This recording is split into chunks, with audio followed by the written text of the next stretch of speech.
tous, je vous retrouve aujourd'hui pour une nouvelle vidéo. Aujourd'hui, ce sera une vidéo point lecture où je vais vous présenter 3 romans. Asynchrone de Fabien Clavel, La Servante écarlate de Margaret Atwood et ce chef-d'œuvre qu'est Chasing Red d'Isabelle Ronin. Comme on dit toujours, le meilleur pour la fin. Asynchrone de Fabien Clavel est l'un des premiers romans de la maison d'édition Lynx. C'est une maison d'édition qui a vu le jour cette année, au mois de mai si je ne me trompe pas. Il me semble que c'est au mois de mai que ça a été édité officiellement. Cet ouvrage était déjà disponible en avant-première au Salon du Livre de Paris.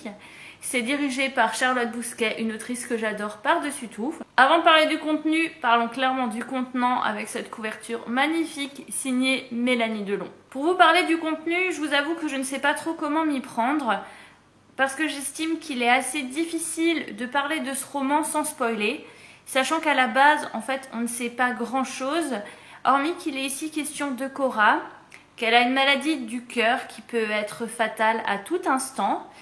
Et elle va un jour subir un événement qui va bouleverser complètement sa vie. Pour être tout à fait honnête avec vous, ce roman est un assez bon moment de lecture. Je veux dire qu'en soi, l'histoire est assez sympathique, le récit se lit très bien, les chapitres sont courts, tout s'enchaîne vraiment très bien. Par contre, en commençant le roman, il y a certains événements qui font que j'avais vraiment certaines attentes.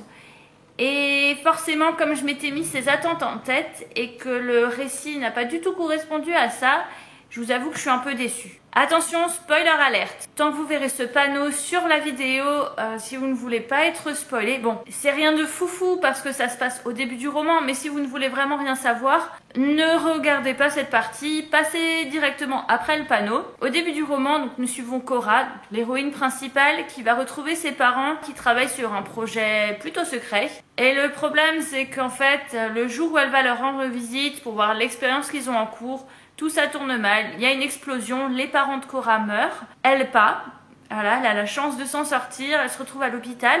Et en fait, à partir de là, moi je me suis dit, ah chouette, ils vont partir sur la thèse de l'attentat, il va y avoir une enquête, ce genre de choses. Ben pas vraiment en fait. Ça part plutôt dans un autre délire SF. Là par contre, je ne peux vraiment pas vous en dire plus parce que ce serait vraiment vous spoiler méchamment le livre et merde, j'ai pas envie de faire ça quoi. Mais sinon, dans l'ensemble, c'était quand même une agréable lecture. Comme je vous disais, ça se lit bien. Les personnages ne sont pas tête à claque. Hein. Autant Cora que Théo, je trouve que ça passe bien. Voilà, ça fonctionnait bien vis-à-vis d'eux. Maintenant, c'est sûr que, au fur et à mesure de ma lecture, je m'attendais à autre chose. Mais bon, ça peut pas matcher à tous les coups. Passons maintenant brièvement à La Servante écarlate de Margaret Atwood. Je dis brièvement parce que je sais que depuis quelques semaines, voire quelques mois, vous avez certainement dû le voir passer partout, genre partout.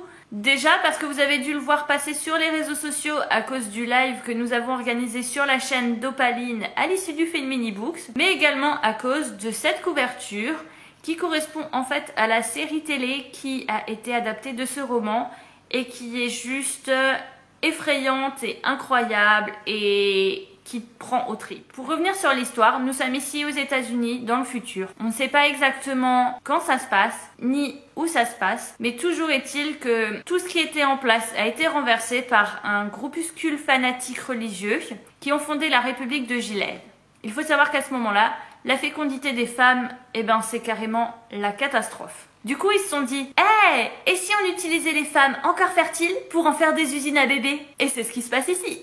Dans ce roman, nous allons donc suivre de Fred, une servante écarlate, qui met donc son corps au service de la famille pour laquelle elle travaille. Donc chaque mois, lorsqu'elle est au top de sa fertilité, elle va vivre une cérémonie. Elle va être couchée entre les jambes de la femme qui va la tenir par les mains, pendant que le mari va tout simplement éjaculer en elle pour faire un gosse quoi. C'est dit crûment, mais pourtant c'est ce qui se passe. Bien sûr, tout cela s'est fait selon des rites, des traditions religieuses avec des passages de la Bible qui sont cités.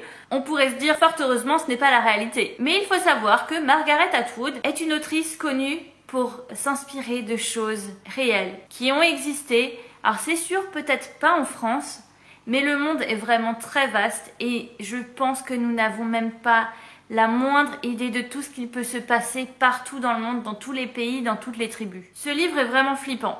Honnêtement, il m'a fait faire des cauchemars parce que quand on lit ce roman, c'est même pas ce qu'il est arrivé qui est vraiment flippant, c'est le fait qu'en fait, on suit de Fred lors de sa nouvelle vie, mais elle a également pas mal de flashbacks sur sa vie antérieure, donc avant le bouleversement et pendant le bouleversement. Et je peux vous dire que c'est ça le plus flippant. Parce qu'en fait, c'est un peu ce qu'on vit actuellement. Je veux dire, ils ont annoncé un état d'urgence, puis ils ont diminué les libertés des gens, petit à petit, au fur et à mesure. Lorsque les personnes se sont réveillées, il était bien trop tard. Et franchement, je trouve que c'est le plus flippant, c'est de se dire que ça peut arriver. Sérieusement, ça peut arriver. Les dernières lignes sont vraiment, je vais pas dire glaçantes, mais en tout cas, les dernières lignes de ce roman marquent l'esprit. Je peux vous garantir que dès que quelqu'un demande s'il y a des questions, je pense systématiquement à cet ouvrage. Ça m'a traumatisée, mais vraiment. Mais c'est une lecture que je vous recommande.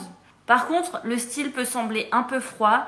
Le début pourra peut-être être un peu dur, mais sérieusement, c'est à lire quoi. C'est à lire. Et si jamais vous ne voulez pas le lire, ben, je vous conseille la série télé. Parce que franchement, la série est une super adaptation qui, en plus, a le mérite de se focaliser sur d'autres personnages que de Fred. Je veux dire, on suit également d'autres personnages qui sont dans ce roman. Et ça, j'ai trouvé que c'était vraiment bien, en fait, d'avoir une autre vision que celle de Fred. Parce qu'au final, on a ce qu'elle nous raconte, mais est-ce vraiment la vérité? Cet avis est peut-être un peu brouillon, mais dans tous les cas, je vous mettrai le lien du live que nous avons fait avec les copines en barre d'infos, qui lui est beaucoup plus structuré, avec une partie sans spoiler, avec spoiler, roman, série télé. Et on en a parlé pendant 2 heures, c'était vraiment génial. Et c'est chouette en fait de pouvoir confronter d'autres points de vue que le mien. Mais sérieusement, c'est vraiment un livre que je vous conseille. Je sais que je me répète, mais vraiment. Comme je vous disais, le meilleur pour la fin, ironie inside. Alors, Chasing Red, qu'est-ce que c'est? C'est un roman d'Isabelle Ronin, jeune femme qui a publié son histoire sur Wattpad, histoire qui a eu des millions de vues, qui est publié en France aux éditions Black Moon Romance. Je sais ce que vous vous dites, mais attends, t'aimes pas la romance? Comment ça se fait que t'aies ce livre? Il faut savoir que l'année dernière, j'étais partenaire des éditions Hachette. Lorsqu'ils ont créé leur nouveau groupe, donc Black Moon Romance, ils ont eu l'excellente idée de me rajouter dans leur liste de diffusion. Une fois tous les 3-4 mois à peu près, je reçois un cadeau dans la boîte aux lettres. Mais pourquoi tu nous en parles alors si t'aimes pas ça? Parce que la lectrice que je suis s'est un jour laissée tenter en se disant « Ah, je suis quand même en train de lire quelque chose de très sérieux, très difficile, et si je prenais quelque chose de léger à côté ?» L'avis qui va suivre est foutrement plein de spoilers. Parce que franchement, je ne peux pas parler de ce livre sans spoiler un minimum. Donc Chasing Red, qu'est-ce que c'est? Il s'agit en fait de l'histoire de Caleb. Un gars qui est beau, qui est riche, qui va à l'université. Il réussit à pécho toutes les meufs qu'il trouve. Mais un soir, il va dans un bar et il voit cette fille. Elle a des cheveux noirs, une robe rouge sensuelle et elle est complètement bourrée. Donc il se dit « Hey, si on essaye de la pécho ?» Donc il essaye de la pécho, mais elle est quand même encore assez sobre pour l'envoyer bouler. La soirée se passe et lorsqu'il quitte le lieu, il se rend compte que la belle inconnue est dehors, dans la rue, et qu'elle est en train de se faire agresser par un pervers sexuel. C'est à peu près écrit comme ça dans le livre. Donc il vole à sa rescousse en faisant fuir le malotru. Et il lui dit « Je vais te ramener chez toi pour que tu sois en sécurité. » Et là, elle lui avoue « Je dors sous les ponts dans la rue. » Donc, il la prend avec lui dans sa voiture parce que comme il est jeune et qu'il est riche, forcément, il a un appartement immense avec des tonnes de chambres.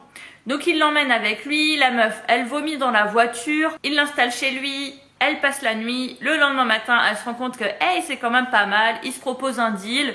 Tu me fais la bouffe et le ménage et moi je t'héberge. Ok, ça roule. Et paf, c'est comme ça que ça commence. Et forcément, vous vous en doutez, 2 jeunes gens comme ça dans une maison, ils se cherchent, ils ne se trouvent pas. Donc d'un côté, on a un mec vraiment trop con qui suit tout le temps Caleb, qui traîne avec lui parce que monsieur veut réussir à choper les relations de Caleb. Il se dit ce jeune est friqué, il pourra m'aider pour mon avenir. Il veut tout faire pour que Caleb lâche Red, comme ça il peut récupérer Red. Et d'un autre côté, nous avons la meilleure amie de Caleb, qui elle est trop amoureuse de lui depuis pas mal d'années, qui est franchement, c'est à mourir de rire. La nana, ça fait plusieurs années qu'elle simule des malaises pour que Caleb s'occupe d'elle, quoi. Je veux dire... elle simule des malaises, elle fait genre « Oh, je me sens trop mal, il faut que tu dormes avec moi », tout ça pour que lui, il dorme avec elle. Si ça, c'est pas une psychopathe. J'ai commencé ce livre en se disant « Ah, ça va être chaud, ça va être bien ». J'avais le petit bingo littéraire à côté et je vous avoue que je suis un peu déçue parce qu'à la fin de ce tome, il n'y a aucun rapport sexuel. Par contre, sachant qu'ils n'ont pas de relation vraiment stable pendant au moins un mois, un peu moins même, Caleb la demande en mariage avec une bague avec des papillons. Wouh! Trop la folie. Alors là, je suis sûre que vous êtes trop sur votre faim, genre oh, c'est trop bien, je rêve d'une demande pareille. Oh, non, on rêve pas d'une demande pareille. Bref, tout ça pour vous dire qu'à la fin de ce roman, j'étais hyper frustrée. Hyper frustrée parce que de base, j'avais pas envie de lire ça. Je trouvais que c'était une histoire vraiment nulle, que les personnages étaient clichés, que c'était mal écrit ou alors mal traduit. Non, ça pas vraiment très bien écrit en fait, lorsqu'on le lit. Et pourtant, j'ai pas pu m'empêcher de le lire jusqu'à la fin. Je veux dire, j'avais vraiment envie de savoir s'ils allaient avoir un rapport, si elle allait avoir un orgasme pour sa première fois, parce que oui, c'était son premier rapport sexuel. Évidemment, elle est vierge, et elle a un passé, mais je vous en parle même pas, celui de Caleb non plus. Bref, moi j'avais vraiment envie de savoir ça, et puis je sais pas, je veux dire, d'en parler sur Instagram, il y avait plein de gens qui étaient derrière moi, qui attendaient la suite. Et donc je l'ai lu, je l'ai fini et j'étais trop frustrée. Heureusement, comme c'est une histoire Wattpad, j'ai continué sur Wattpad, j'ai cherché, je me suis fait chier à chercher le passage où ça s'est arrêté pour lire la suite, pour que 2 chapitres plus tard, ils fassent l'amour, enfin. Et je peux vous dire que j'ai lu, j'étais là, ouais. Et j'ai arrêté. Voilà, j'ai abandonné le tome 2. Alors si ça se trouve, il va encore se passer des tonnes de trucs de fou parce que la meilleure amie, elle a vraiment un problème et je pense qu'elle n'a pas encore été éjectée correctement. Et l'autre mec, sérieux, c'est aussi un psychopathe. Ils iraient bien ensemble tous les deux d'ailleurs. C'était pour vous parler de mon expérience avec Chasing Red. Je remercie quand même la maison d'édition pour ce cadeau, c'était un super divertissement. Et voilà, c'est tout pour cette vidéo. J'espère qu'elle vous a plu. N'hésitez pas à me dire en commentaire si vous avez lu certains de ces romans et ce que vous en avez pensé. Je me ferai un plaisir d'échanger avec vous en commentaire. En attendant ma prochaine vidéo, et comme toujours, je vous souhaite de passer une très bonne semaine, d'avoir d'excellentes lectures. Et je vous dis à bientôt. Bye!